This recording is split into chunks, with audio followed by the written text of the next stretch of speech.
Hello, Scorpio, Sun, Moon, Rising, and Venus signs. Kamusta kayo? Sana po'y nasa mabuti kayong kalagayan. Welcome back po sa Star Tarot. Kung bago kayo rito, welcome din kayo. Thank you sa inyong support. I truly appreciate it. God bless you all. Pauna mensahe po ninyo. If in doubt, ask for inspiration from above. Okay? Kung meron kayong pagdududa sa mga desisyon ninyo, meron kayong pagdududa sa diskarte ninyo, sa naiisip ninyo, ask for inspiration from above, ask for guidance, ask for confirmation, ano? Yung ganon. Kasi for sure, bibigyan kayo at bibigyan kayo ng kaliwanagan sa inyong isipan, mas ipapakita sa inyo ang clear path na dapat ninyong puntahan, ano? Kapag kayo ay nagdasal. We have believe in miracles. Believe in miracles because miracles do happen, no? Kapag naniniwala kayo na meron talagang milagro, talaga makaka-experience kayo ng mga milagro, 'di ba?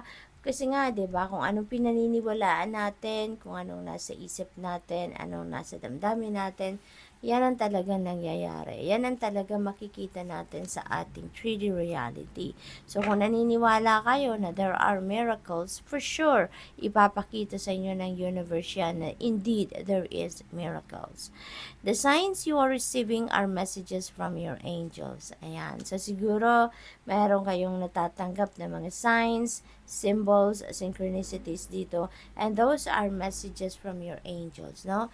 Those are guidance for you ng mga angels ninyo.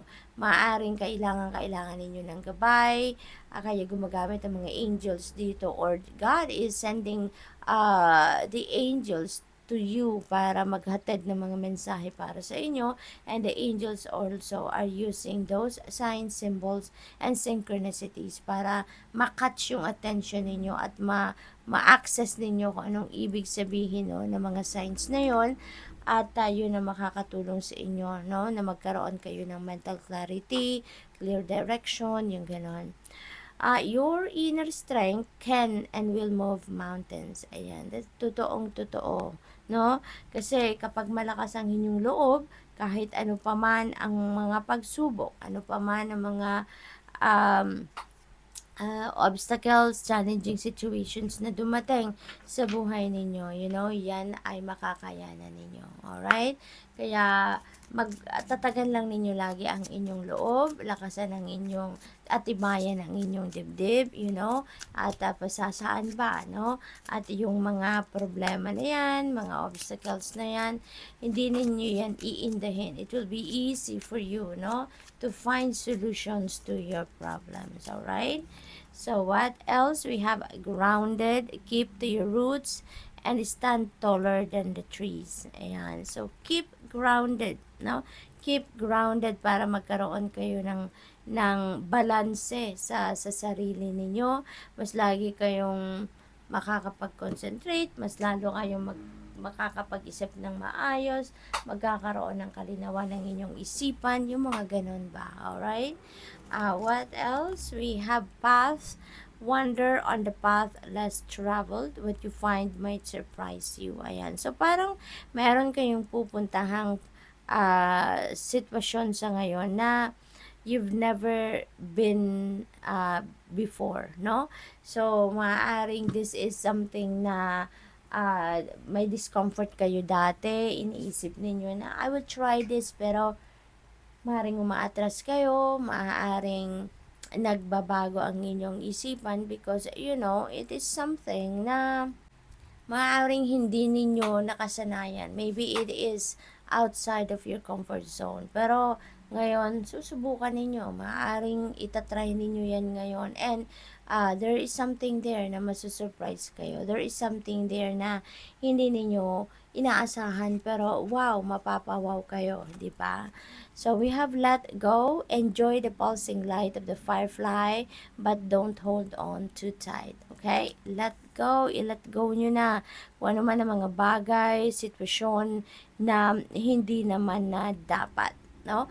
Or hindi naman na nakakatulong sa inyo. Alright? Scorpio, kailangan ng i-release ninyo ang mga bagay, tao, or even situations dito na not necessary, no, sa buhay ninyo, so that you can welcome newness, so that you can welcome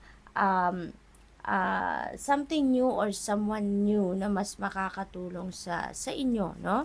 So what else? We have risk, learn to grow wherever you are planted. Ayan. So feeling ko dito yung risk na to is linked dito sa path, kasi nga maaaring susubok na kayo ngayon ng mga bagong bagay na hindi pa ninyo nasusubukan before. Maybe you are going to enter a new situation sa ngayon that is outside of your comfort zone. So ngayon, handa na siguro kayo na mag-take risk, handa na kayo na mag-take ng adventure sa ngayon, kumbaga, no? So good luck po. Tignan natin kung ano ang final message ni Scorpio.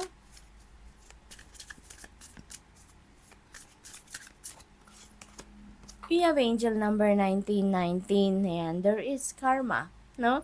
Karma is at play sa ngayon. Kung ano yung ginawa ninyo before, kung ano yung mga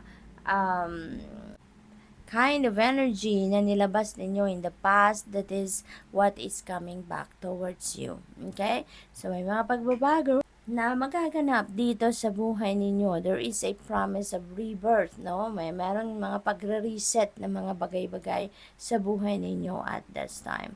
Sabi dito, karma will be paying you a visit. Release the need to control because you cannot force things. Learn your lessons so that they don't repeat in the future. Make some space for new experiences. So definitely, there are adjustments na maaaring gagawin ninyo sa ngayon para mas maging maayos na ang kalakaran na kung anumang bagay or anumang area ng buhay ninyo. Mas magpipay attention na kayo dito kung meron mang mga mistakes kayong nagawa in the past. You're gonna make sure na hindi nyo na yan uulitin sa ngayon or hindi nyo na yan gagawin pa uli, no? There are new beginnings coming your way talaga dito. You are embracing new experiences, new situations sa ngayon. So good luck. Thank you for watching. Love and light. Namaste.